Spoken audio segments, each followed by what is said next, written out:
Парифметикада манжалардын жардамы менен жөнөкөй кошуу жана кемитүү амалдарын аткарсак болот. Кантип десеңиздер, мен түшүндүрө кетейин. Биздин колубузда 5 манжа бар. Ушул 5 манжа 9 деген санды түшүндүрөт. Сөөмөй, ортон кол, аты жок жана чыпалак бул 4 деген цифра. 1, 2, 3, 4. Ал эми баш бармагыбыз 9. Демек 5ке 4тү кошкондо 9 деген цифра.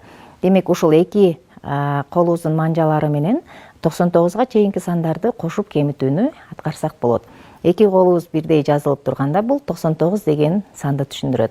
Мисалы, эң эле жөнөкөй 12ге 14тү кошууну көрсөтүп берейин. 10ду биринчи колдон 1 манжаны ачабыз, экинчи колдон 2 манжа. Демек бул турган сан 12 дегенди түшүндүрөт. Эми буга кошобуз 13тү. 10 болуш үчүн дагы 1 манжаны ачабыз. Ал эми 3 болуш үчүн бизде манжабыз түгөнүп калды. 2ден 3тү кемитсек 5ти берерин билебиз дагы.